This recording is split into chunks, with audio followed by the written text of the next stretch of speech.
You tapping in real quick for this UFC fight night, Robert versus Ikram, and this video right here is for the full card breakdown and predictions. Let's go ahead and dive into it. Now that first fight of the night, that's a complete pass for me. I want absolutely nothing to do with it, and I highly suggest y'all have nothing to do with it, man. Just sit back, let it kick off the night, enjoy the fight for what it's worth. Hopefully it's a good fight. But leave it the fuck alone, man. And I will not be offering to pick. Both of these young men are making their UFC debuts. Both of them are coming off of the road to the UFC, making their UFC debuts against each other. So I don't know about you, but for me, I kind of find that hard for me to be able to gauge what kind of ceiling either one of them may have inside the UFC based upon the performance they put on against each other. You understand what I'm saying to you? They're not coming in here against a higher level of opposition, somebody of UFC caliber. You understand what I'm saying to you? So we can kind of gauge where they're going to be and what their ceiling's going to be. You know what I mean? For me, anyway, personally, it's just going to be hard to do that. I need to see them moving forward. And with that being said, whichever fight that both of these individuals get involved in next, I need to leave that one alone too and see how they perform against somebody who's already in the UFC and of UFC caliber. You understand what I'm saying to you? And with that being said, their next fight might be against somebody else from a Dana White Contender Series or on the road to the UFC or looking for the fighter because they've created so many motherfucking ways to get into the UFC these days that the level of opposition and the caliber of fighters that are inside the UFC just isn't the same anymore. You know what I mean? So this fight is just a complete pass, man. You know what I mean? The boy Long, I believe Long's what, 26-1? That's against opposition with combined records of 154 wins and 110 losses. And there's just nothing great about that. And there's nothing great that stands out in his resume. And there's nothing spectacular about this man on tape when I watch him. Just my personal opinion. Then you got Chang, 9-1, up against opposition with combined records of 38 wins and 12 losses, and nothing stands out there either, in my personal opinion. In the resume, in the level of opposition, or in any of his body of work that I've seen on tape. You feel me? But here we are.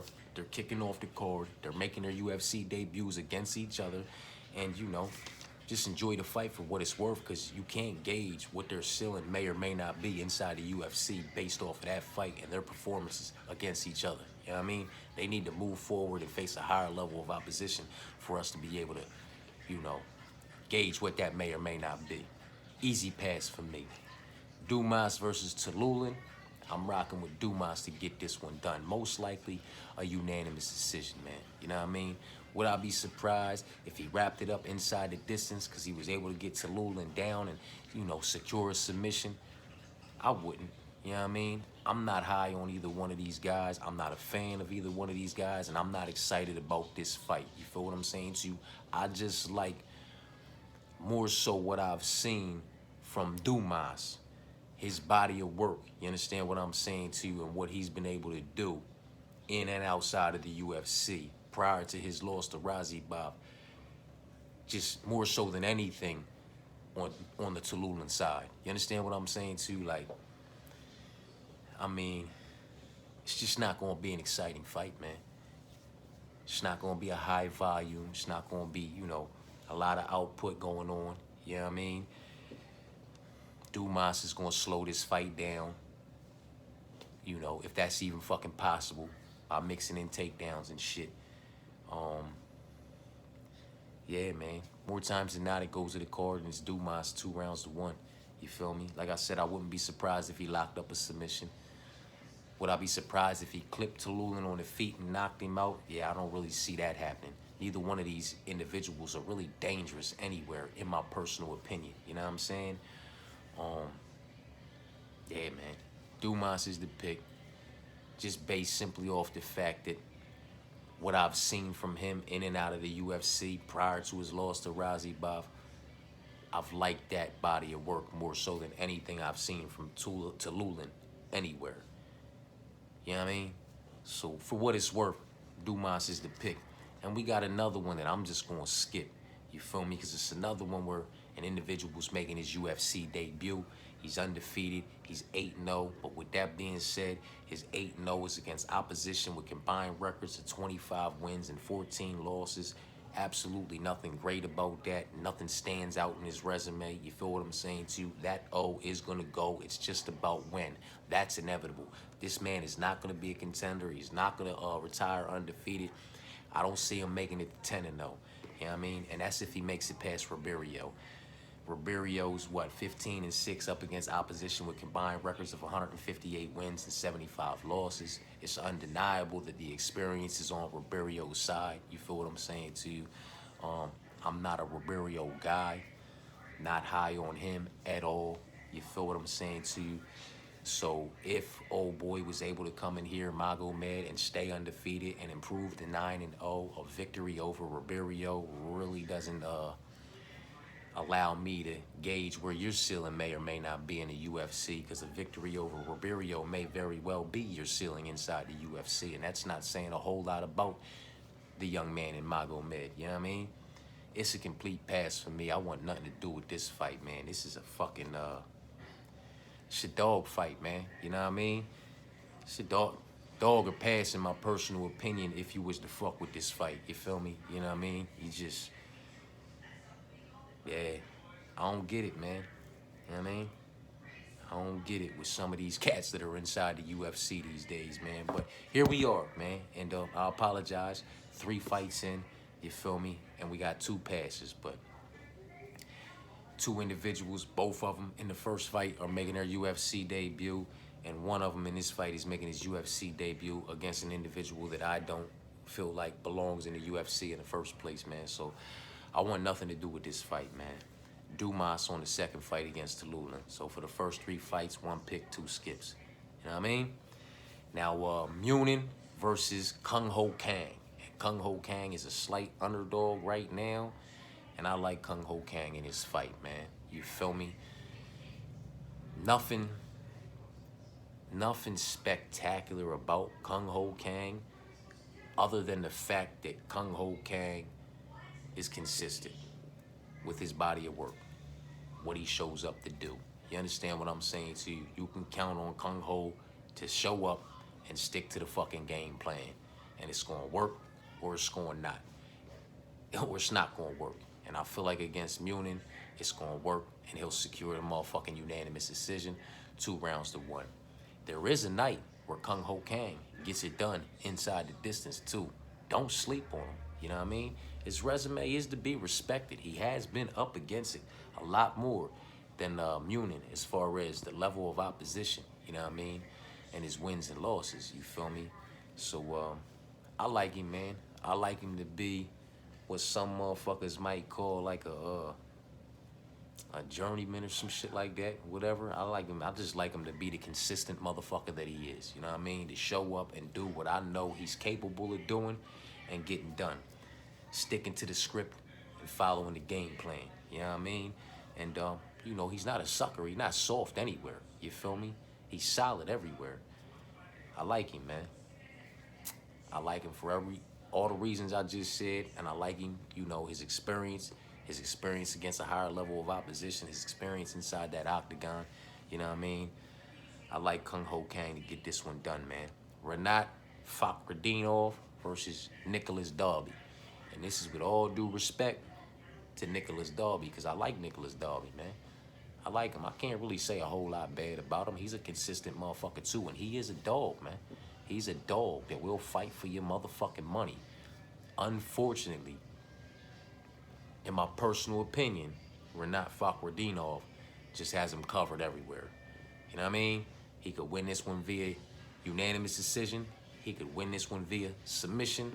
He could win this one via knockout. You know what I mean? Like, this is his fight to lose, and his IQ, and, you know, he's just conscious when he's inside the cage. He's not going to lose this one. It's his fight to lose, and he won't let it happen. You know what I mean? Some people can let shit slip away from him. Fakhretdinov is not one of those individuals, in my personal opinion. You know what I mean? He's disciplined in that aspect. He won't drop the ball, man. I think we can count on Fakhretdinov not to drop the ball, man. And that's with all due respect to Nicholas Darby. I like him. I like his body of work. I got nothing bad to say about his resume, his wins, his losses, the level of opposition that he's been up against. He's been in the UFC far longer than Hernat Fakhredimov, or however you say his name. But with that being said, you know, Alex Perez been in the UFC a lot longer than the boy Tat, man. And I told y'all what Tat was going to do, man. Hernat Fakhredimov is going to make this one look just like that one. Moving on. Nasrat versus Jarrett. I'm with Jarrett, man. I am with Jarrett all day on this one to go ahead and get this one done. And I'm catching him at plus money right now. Shit. I love that shit, man. Know what I mean? This is another one. In my personal opinion, this is Jarrett's fight to lose. Jarrett shows up, you know, makes weight with a smile on his face, and he ready to fucking rock. Watch out for him. Watch out for him, man. That boy knows how to stick to the script and stick to the game plan too, man. And he's solid, very well-rounded all the way around. And that's with all due respect to Nasrat. I'm not taking anything away from that young man. You know what I mean? It's undeniable that Jarrett's been up against it more so than Nasrat. The level of opposition. I like Jarrett's body of work too. I like the way he mixes everything up, man. You understand what I'm saying to you? You can count on this young man. You know what I mean? Has he been slept? Has things happened to Jarrett? They have. You know what I mean? They have. Do I think Nasrat possesses that ability to put Jarrett's lights out or catch Jarrett slipping in any way, shape, form, or fashion to secure this victory? I don't. I'm not one of them guys that's on the Nasrat side, man. I'm on Jarrett's side to get this one done via unanimous decision, 2 rounds to 1. And there is a night where this young man gets it done inside a distance. If this man shows up to show out, he will show off. And if you're not fully prepared, you will go down, man. You know what I mean? I like Jarrett, man. I'm a believer in Jarrett. And at plus money, I'm a rock with Jarrett, man. He's a dog that will fight for your money, man. You know what I mean? And I personally feel like he has Nasrat everywhere, man. I feel like he has him everywhere. That's just me, though.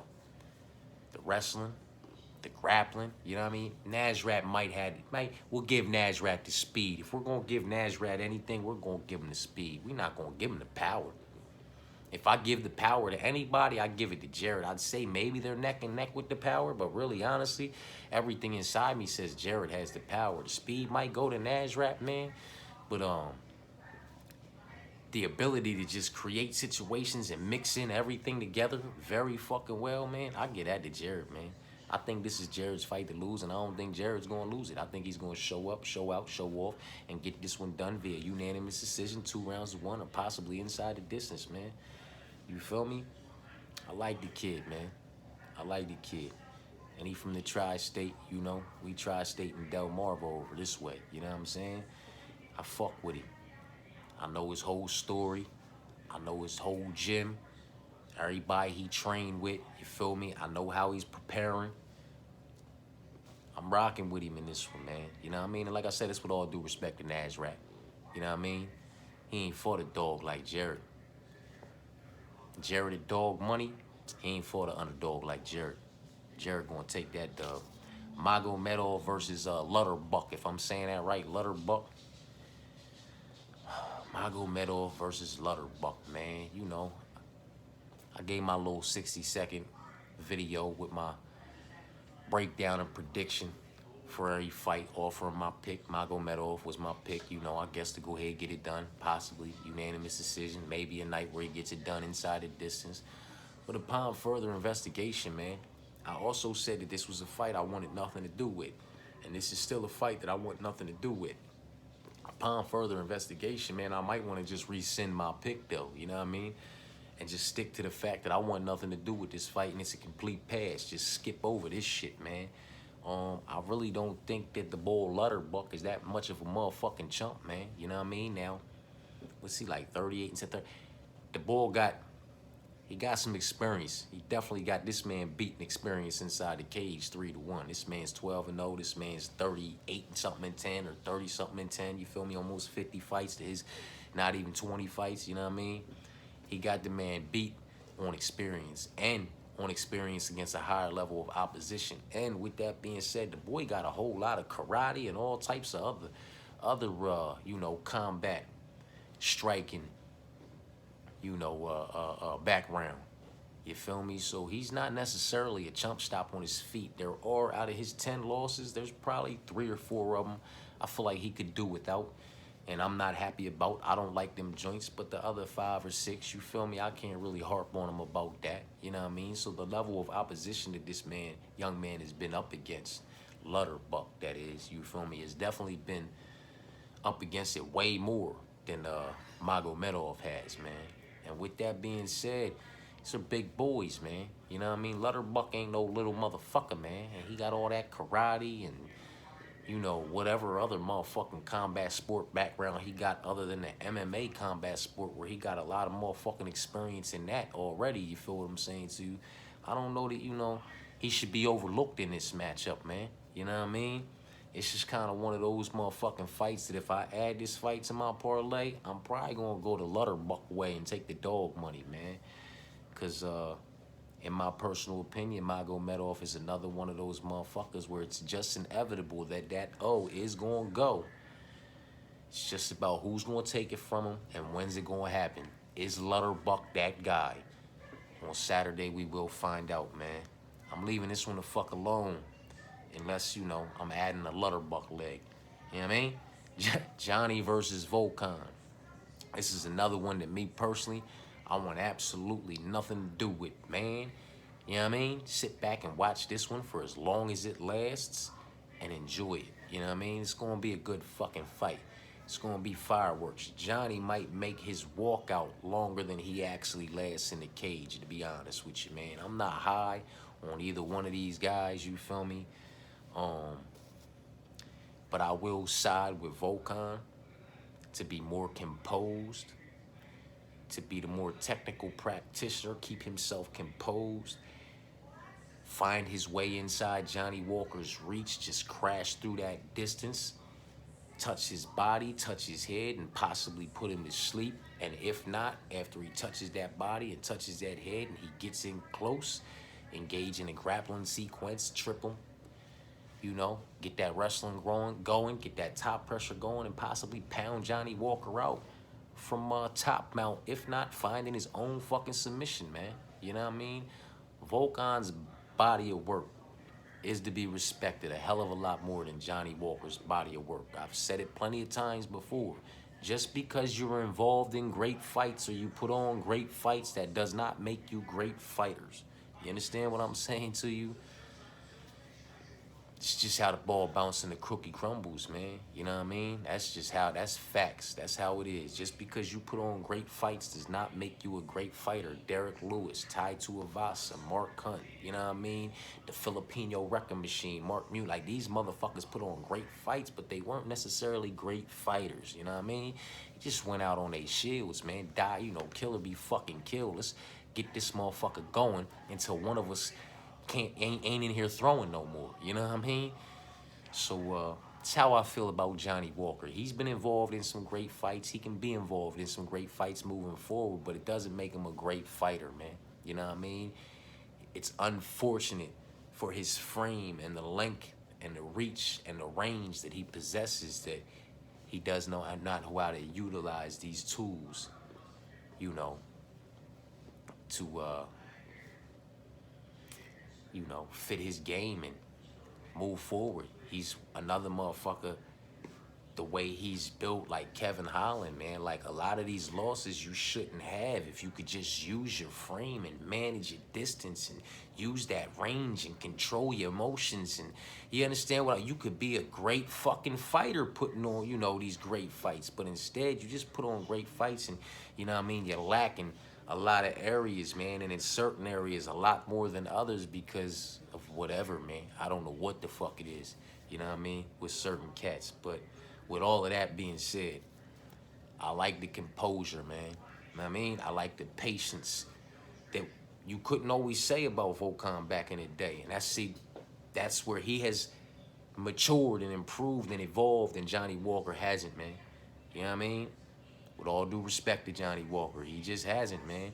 Volkan now is an individual who can come in there composed. He can come in there patient. He can come in there control his emotions, and he can work to a game plan, get you to the ground. He can get the victory secured. However, he needs to get the victory secured instead of just headhunting, coming out there trying to take your fucking head off and getting clipped in the process. If that's how it happens, you understand what I'm saying to you? So I like the more technical approach, the more technical practitioner that Volkan will be in this fight. I like the power, because Volkan does possess the power. And he got 6-inch punches. Like the way that motherfucker can get in close and just rip real quick to your body, then come over the top. That shit's to be respected, because if you sleep on it, you will go to sleep from it. You know what I mean? I like Volkan though, man. If we fucking with that fight, I like Volkan. Now, Muhammad versus Melsick. You know what I mean? I like Muhammad in this fight. With all due respect to Melsick, man. It's just the body of work from Muhammad and the way he mixes everything together. And that young man got some power and some pop too. You understand what I'm saying to you? Melsick's nice, Melsick's solid, but where he lacks, Muhammad excels. You understand what I'm saying to you? And I feel like he's gonna take this one via unanimous decision, 2 rounds to 1. Wouldn't be surprised if it was 3 rounds to none, and I could see him getting it done inside the distance. You understand what I'm saying to you? And that's with all due respect to Melsick, you know what I mean? But, you know, this is a step that you're gonna have to take back. You know what I mean? Muhammad's gonna move forward. You're gonna stay in neutral. And that's with all due respect, but you just don't pass this test, man. You know what I mean? Muhammad, he's taking it. Anywhere he doesn't like it, he will take it somewhere else and make you uncomfortable. You know what I mean? Smothering this man and just getting him out of there with good work and power. You feel me? Yeah, not a whole lot to say about that, man. I'm not high on Melsick, you feel me? I'm like mediocre on Muhammad, you feel what I'm saying to you? The body of work that both of these young men can put out, what they're both capable of, you feel what I'm saying to you? It is to be respected. I just like more so what I see from Muhammad, you know what I mean? So I give him the edge everywhere in this fight. Calvin versus Daniel, man. I'm rocking with Calvin, man. I'm a believer in Calvin, man. You know what I mean? And I'm saying that knowing that he's 4-6 in his last 10 fights in the UFC. But all you gotta do is go back and look at that level of opposition that the young man's been facing and what he's been facing for just about his whole career. You understand what I'm saying to you? And the young man's a savage, man. You feel me? He only gets better as the fight goes on. You know what I mean? If you're unable to get him out of there early, if you're unable to hurt him and rock him and really get his respect so that he, you know, kind of pumps the brakes a little bit early, then you're in trouble for a long night. You understand what I'm saying to you? Your ass is in for a long night where he's going to work that. And I know he's outreached and I know he's outsized. But Calvin's outreached and outsized in every motherfucking fight he's ever been in. You understand what I'm saying to you? And that's in every division he's ever been in. That shit just doesn't matter. You feel what I'm saying to you? And when we're talking about Daniel Rodriguez, with all due respect to Daniel Rodriguez, he just still has some things to prove, man. As far as I'm concerned, when it comes to inside that octagon, man. If he's unable to get Calvin out of there early, and I mean out of there within the first 3 minutes, you know what I mean? And I don't think he's going to be able to do so. He's in for the next 12 minutes, they going to be long. They going to be Calvin just pity-patting that motherfucking jabs, throwing them kicks out there, working in the grappling sequences, going for the takedown defenses, man, and just rinse and repeat and just all over that motherfucking octagon, just moving. Daniel's more stiffer too. The mobility, the agility, the movement, that's all going to be the speed. That's all on Calvin's side. He's faster than Daniel. You know, and he got pop in his shots, man. Daniel's not somebody who possesses one-shot knockout power. You know what I mean? Like, he's not just knocking jokers out. He's not just, you know, really catching jokers and putting them on their ass all that often. You know what I mean? He does good work. You feel me? But Calvin's going to do better.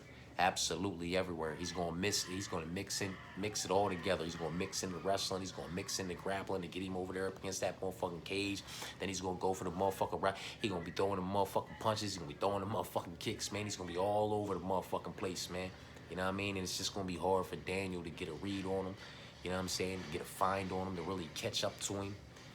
He's gonna run away with this motherfucking fight, in my personal opinion. 2 rounds to 1. And I wouldn't be surprised if it was 3 rounds to none. We'd probably get a 30-27 from one of the judges, man.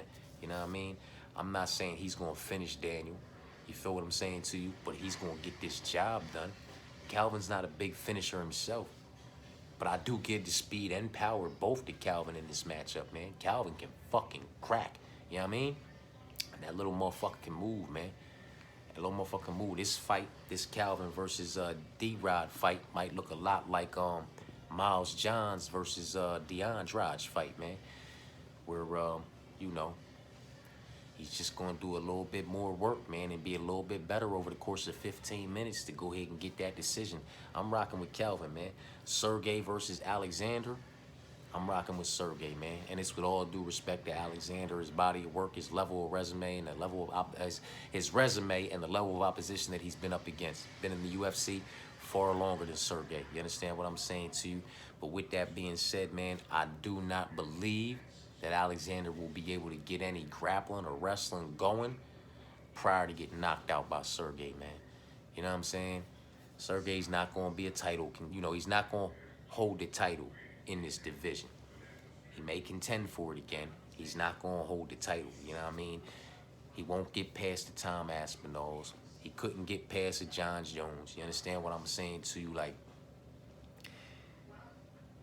if you give him Curtis Blades again, I don't know if he's going to get him. You know what I mean? If he gets past him again, just like if you gave Curtis Blades to Derek Lewis again, I don't know that Derek Lewis would get past him again, but Derek Lewis was able to catch him that first go-around. You know what I mean? Just like old boy was able to catch him that first go-around. And I feel like he's going to catch Alexander this go-around. You know what I mean? It's a fucking powerhouse. And that big motherfucker's fast, too. You feel what I'm saying to you? And I'm high on Alexander Volkov. I like Alexander Volkov. I've taken him and won a lot of money with him. You understand what I'm saying to you? But it's the same thing I said about Jimmy Flick last weekend, you know, when he was going up against Nate, man. Doesn't matter what I've won with you in the past. I don't have you walking away, you know, victorious in this matchup. And that's what matters. You feel what I'm saying to you? So, although Alexander's at dog money, and it's hard to pass up on somebody like Alexander Volkov at dog money, it's an easy pass for me this week. Sergey's the pick. But with that being said, this is heavyweight MMA. And that is something that I don't recommend you better parlay, at least in your main bets or parlays. Excuse me, you understand what I'm saying to you? Main event time, Robert Whittaker versus the Bull Ikram. I'm rocking with Robert. That's undeniable, man. And in my personal opinion, we're catching him at a beautiful number because I understand the hype behind Ikram. But is all this hype really only because his only loss comes to Khamzat Chimaev? Because his biggest wins are Phil Halls and Warley Alvarez. You understand what I'm saying to you? Like, go back and look at Robert Whittaker's motherfucking resume. You know what I mean? And the level of opposition that this young man's been up against, his wins, his losses, and just everything in between. You know what I'm saying? His body of work and what he does when he goes in that octagon up against this high level of opposition. You understand what I'm saying to you? I'm not going to call Ikram's highest level of opposition. I mean, I guess we're going to call it Khamzat Chimaev, and he lost that.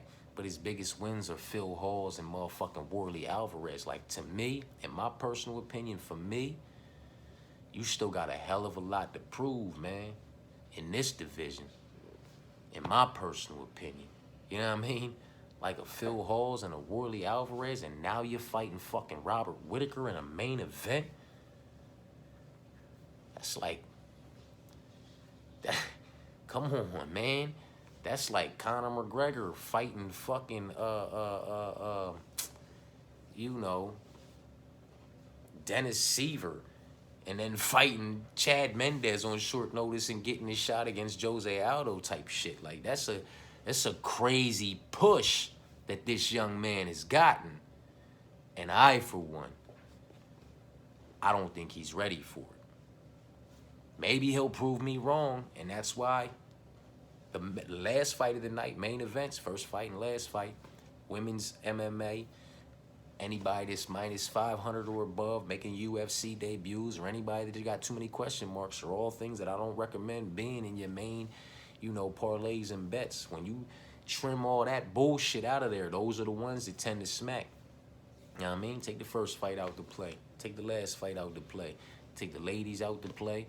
Take the motherfucking UFC debuters out to play. Take anybody who's minus 500 and above out to play, because it's not going to do much for your play anyway. And if you got question marks, take them out to play. You know what I mean? So it's not part of my main parlay anyway, but it will be in one of my parlays. You can believe that, if not multiple parlays. I like Rob, man. And we're catching him at a great fucking number. You know what I'm saying? A great number. And that's based simply off the steam this young man Ikram has. And I think that's based simply off the fact that the only loss he has is to Khamzat Chimaev. Like, if he came into the UFC and he hadn't fought Khamzat Chimaev, that wasn't his only loss was to somebody else, or even if he was undefeated coming into the UFC, he wouldn't have just fought Phil Hawes, Worley Alvarez, and then be fighting Robert Whittaker in a fucking main event. You understand what I'm saying to you? Hell of a push this young man got. And unlike Tat in this past main event on Saturday, I don't believe this young man is ready for it. So I'm rocking with Rob, man. Know what I mean? Complete pass on the first fight of the night. I'll take Dumas in the second fight. Complete pass on the third fight of the night, because it's another UFC debuter. I'll take Kung Ho Kang as a slight dog in the fourth fight. Give me Fakhretdinov in the fifth fight. Jared is another dog in the sixth fight. I'm leaving that Magomedov and Lutterbuck the fuck alone, and I suggest y'all do too, man. I'll take Volkan against Johnny. You can give me Muhammad against Melsick. I'm taking Kelvin against Daniel. You can give me Sergey against Alexander. And I got Robert. All day, every day, man. Ikram, you still got a lot to prove. You know what I mean? And it's up to you to prove whether or not you belong in that main event slot come this Saturday. You know what I mean? Appreciate y'all for tapping in. I'll be back with everything else, man, over the next 24 to 48 hours so we can get this shit out the way.